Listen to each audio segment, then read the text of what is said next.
morning, and an early morning welcome to Birmingham. Thank you, first of all, for taking the time to get out of your beds really early and come along to listen to me wish to run for the next 10 or 15 minutes. In the introduction, my name is Hugh Mckeown. I've spent the last 43 out the last 44 years in the telecoms industry. So you're probably wondering, why on earth is he in here dealing with CBD, cannabis and hemp? And I'm not. I'm in here dealing with compliance, and I think compliance is the way to drive this thing forward. Before I go into the presentation, there was many things said yesterday about what you can do, what you can say, what you can't say, and everybody sat there and nodded their head. And you don't have to travel too far round about here to find there are people just blatantly disregarding what's involved here. This business appears to be under attack almost constantly, or it seems constantly since I've been here in October. It's been under attack from one government department or another. And it needs to get its act together. It's bad enough other people are attacking us without us trying to eat ourselves from the inside. So compliance is, I see, is our way forward. So enough of my whittering, and we'll get onto this thing properly.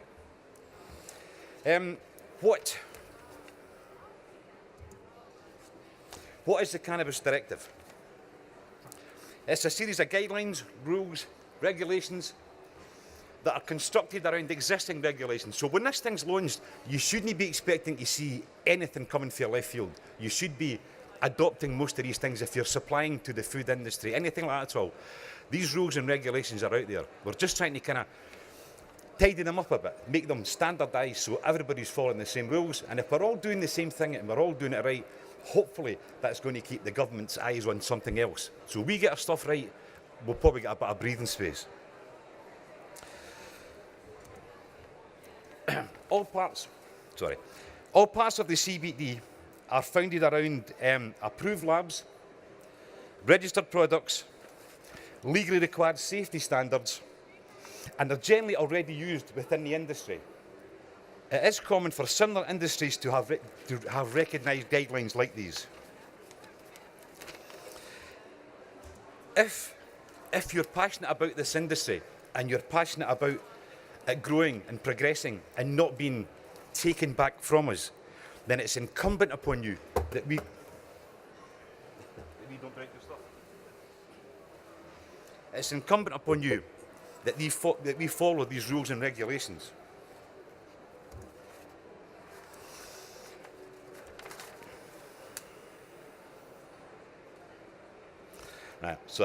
We wish to form a standardised platform for all parts of the chain, from farm to end products. Under this directive, there will be an independent regulatory body under whom all cannabinoid issues are structured and controlled. We are working to create a framework that will be accepted not only within the UK, but by the EU governments. And I know the timing sounds pretty shitty for that, because we're about to leave in 5 weeks anyway. But if we can get a standard document for all 27 countries, or 28 countries, whatever it is, has to be better. My colleague Guy here asked me last year to have a look at growing hemp in the EU.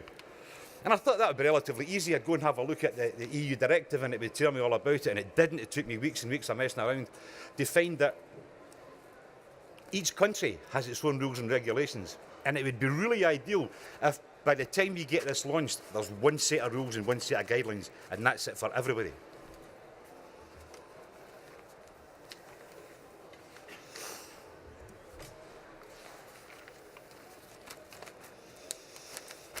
A responsible person. A responsible person must be designated for each cannabinoid product placed on the market. The responsibility is to ensure the product is safe for human health and fully complies with all the regulations. The responsible person may be a manufacturer, an importer, or an individual or a company established in the EU who has a mandate to act as a responsible person. The mandate should exist in written acceptance by the designated person. The responsible person will maintain the cannabinoid product information file. The responsible person must submit information on the product, on any product they place on the market or make available in the EU via the Cannabinoid Products Directive portal. We're not quite there with that yet. That's hopefully not too far away, but that will be a standard platform for all products. Which will be an online notification system for the submission of products authorised by proposed regulator. The responsible person must address any issues if the process does not meet requirements of compliance under the regulation. If the manufacturer becomes aware that the product presents a threat to human health, the responsible person must notify the CPD, including details of the risk using the product, non-compliance issues, and what corrective actions have to be performed. Corrective actions may include withdrawing the product from the market or initiating product recalls. The quality of the manufacturing process is overseen by the responsible person, who ensures that compliance with GMP and sampling and analysing of products is performed reliably and in a reproducible manner. However, it's worth stating that compliance to GMP is not mandatory at this stage. Where any information obtained in the CPIF where any of the information contained in the CPIF changes, an updated file must be provided to the regulator without delay. A CPIF will be maintained by the responsible person for every cannabinoid product placed in the market. The CPIF will be submitted to the CPD during application process and kept for a period of 10 years by the responsible person following the date on which it is submitted. A product under the definition of CPIF may be a consumer product, botanical material, raw material, an ingredient, or any other product that contains cannabinoids and is likely to be used in a product that is used by consumers in the EU. A bit long-winded, that. What does a CPIF contain? It contains a product description, the product safety report, cannabinoid testing report, and where the process has altered the cannabinoid content, the originating cannabinoid testing report. Details of the method of manufacturing, including machinery, ingredients, methods, solvents, and requirements of the process. We're kind of playing about with it. I'm not really sure that we require all that information, and I'm not really sure you are obligated to give us it. So we may think that it's in our interest you give us that. You may think commercially you don't want to be doing that. So we've got a bit of work to do on that. I'm sure we'll find a middle ground. The less information you perhaps have to give us, the easier the process, the easier it is you'll be likely to follow this process.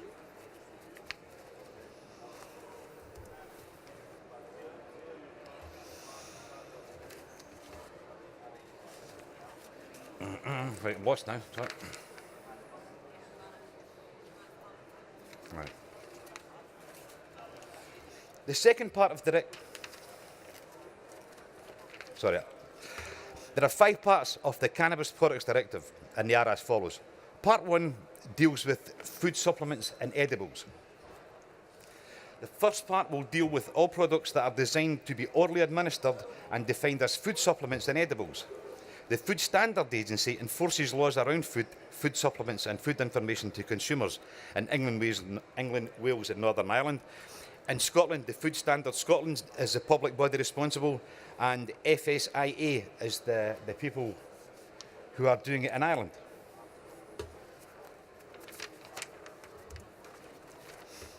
Part 2 is vapes and inhaled products. The second part of the directive deals specifically with vapes and inhaled products. CBD e-liquids and vape equipment are not covered by the TPD and the EU Products Directive. They are covered by the UK 2005 General Product Safety Regulations. This is the same legislation that is applicable for zero nicotine products, or short films as they're better known apparently. The Medicines and Healthcare Products Regulatory Authority, the MHRA, has asked the CPD to align its format with the TPD, Tobacco Products Directive. Part 3, Topicals and Balms. The main purpose of the EU cosmetic regulation is human safety. The UK Cosmetic Trade Association, the CTPA, work with their members who are manufacturers, distributors, suppliers within the strict legal framework. According to the regulations, the definition of a Something's happened here. I've got a different screen.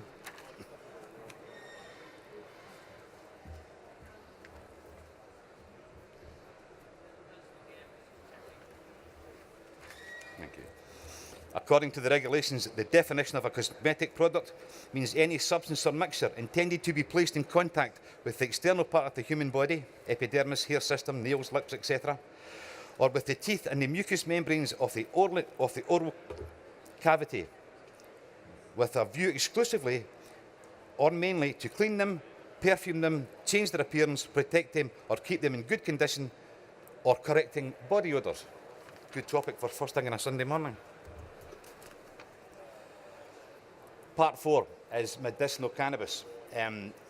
We are planning at a later stage to put this together. The original plan of the CPD is to deal with the first 3 topics, and 4 is medicinal cannabis. We'll deal with that at a later date, and 5 is growing at home, another topic that we're touching on, but kind of nowhere near getting to near the end of that. How will the CPD affect you? The responsibility of testing raw products will lie with the manufacturers and provides a way to ensure that only those manufacturers willing to submit to routine testing and inspection can be used with the expertise of full disclosure testing. Although sellers will have to be registered as well as every product you sell, the approved laboratories will use standardised systems which will make the process less expensive.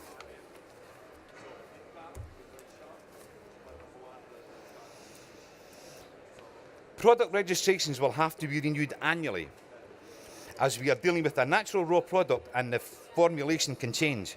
If you're a white label or sell label products, selecting a compliant manufacturer will leave less investigative work to do. If you blend or use a manufacturer's product in your own formulation, then you will know your new supply is compliant.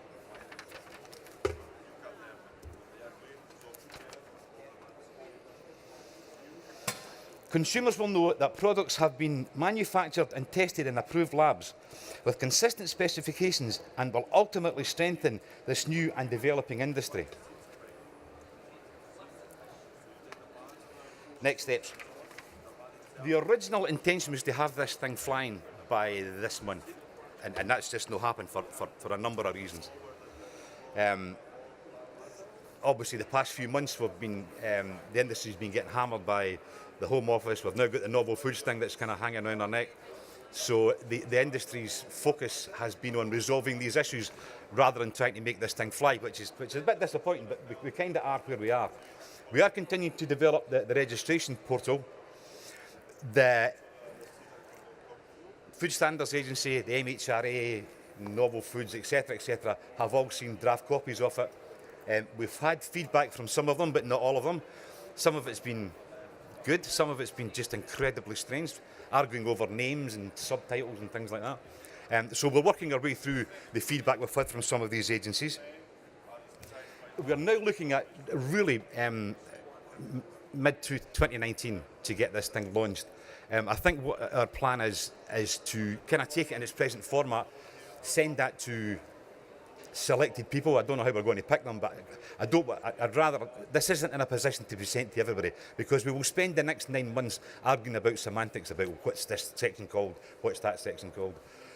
But I think it's important that we as a business, and I say we as a business, when we talk about the Cannabis Products Directive, you're looking at it. It's me, nobody else. There's nobody else involved in this. There's only me. And while I'm up banging the stage, it's also about funding.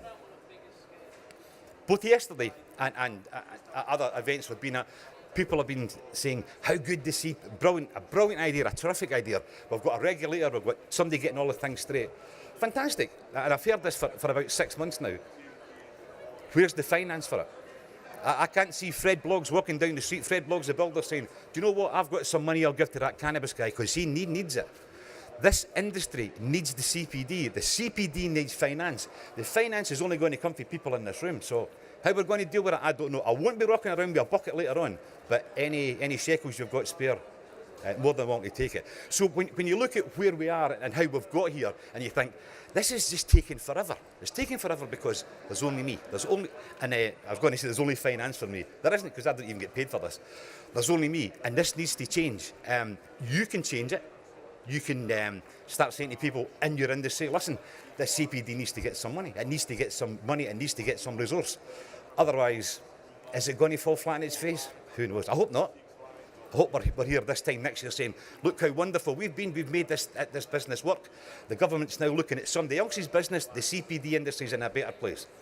That's what I'd like to think. Enough of my ranting, thank you.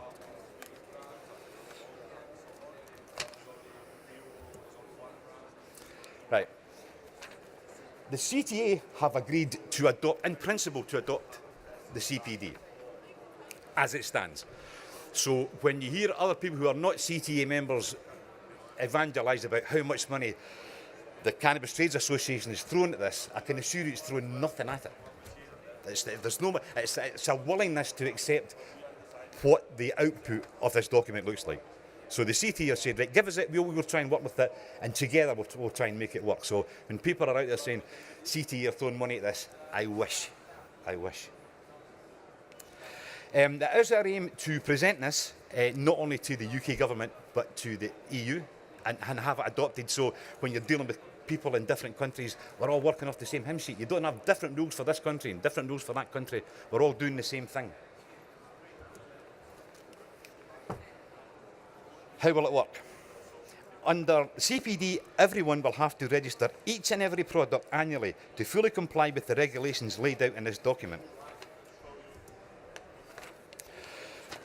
What is registration? Every individual product you sell must be registered. Every product registered will require a number of steps to be complied with, and that will be laid out fully in the document. But it is important to understand that ongoing, this is how the Cannabis Products Directive will be financed from your subscriptions.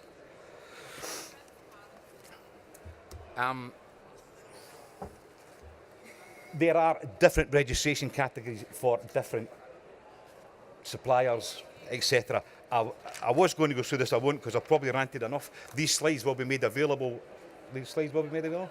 Yeah. So I'll let you, there's a couple of slides on this, and rather than just read it off the page, I'll let you do it at your leisure. So, in the end, CPD registration. I hope this is right, because I had to change it from yesterday. There are now over 1 million people in the UK using your products. The industry is currently worth, and I think this was mentioned a couple of times yesterday, £90 million annually. £90 million. The last time I presented this in September, that figure was 60 million. So it shows you how big this thing's and how fast this thing's growing. But at the end of the day, compliance to this, I see, is the only way to save this industry and to keep the government at bay. So, hopefully, we can all work together, make the world a better place. CPD. Any questions? I'm over the back, come and ask me. I'll make this presentation available. If we're not sure how to do that, come along, give me your name, and I'll get it sent to you. And thank you very much for your attention. Well, I've got a question for you.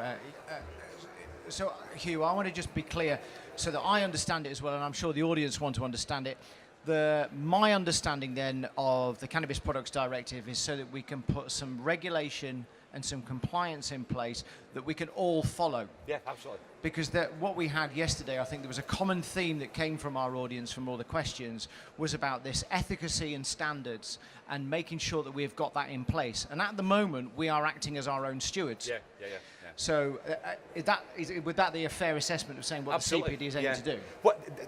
We're not going to be the policeman. Maybe in 10 years' time the CPD will be the policeman, but right now we don't have that number. So what we will do is, and how compliance works is, both ourselves, we as the CPD, the industry itself and the government get our heads around the table.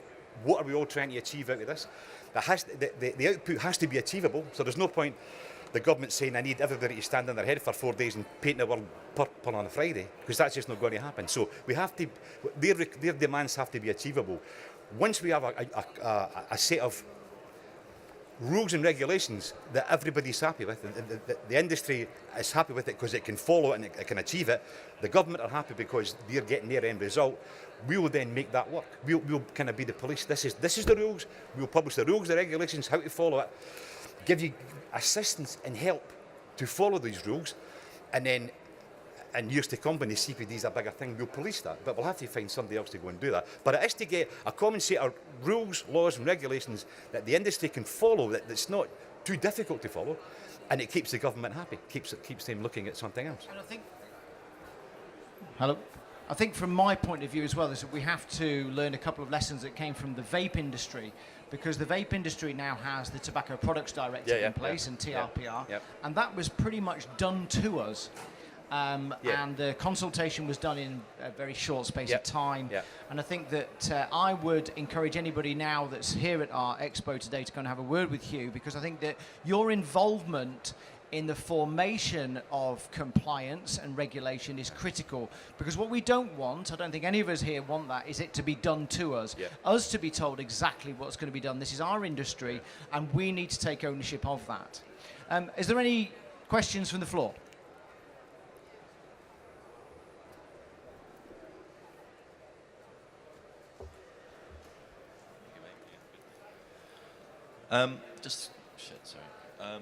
Which regulators has this been submitted to? The FSA have seen it, MHRA have seen it, the cosmetic people have seen it, novel foods have seen it. Have I missed anything? Food standards. The police have seen it, the trading standards have seen it. If I've missed anybody, please let me know, but I think we've... And what's been the general feedback from them? It varies. I've had long and fruitful conversations with the cosmetic people. They were really very good at pointing out things where we were duplicating work, things that they've already got a PIF. Why do we want a CPIF when that's two things? They were very good. I'm not sure the MHRA guy likes it very much. But he sent me back a 3-page reply. And I think when you strip out all the flack and all the rubbish, I don't think he likes the name. I think that's his biggest beef, is he hates that word directive. I'm not particularly fond of it myself, but he hates that word. So his big thing is directive, that's a law, it's rules, you can't be doing that. The novel foods, strangely enough, the novel foods feedback was quite good. I haven't seen personally anything from the Home Office, but there's nothing they can smash in here, because predominantly this is made up of their rules. So all we are doing is adopting the rules and regulations they work to and putting that in this document. So if you're working in that area or in that part of the business anyway, you'll be following all these rules. So see, the biggest beef is the MHRA guy, and I do apologise if there's any of the MHRA, but he had a real kick at the name. And if that's the best, if that's the worst thing that's wrong with it, then we're in quite a good place. Is that okay? Listen, I'm right behind you. Anything else you need to know, just come and see me. Any further questions? Okay, ladies and gentlemen, if you'd just like to put your hands together then for Hugh Mckeown. Thank you. Cheers, man.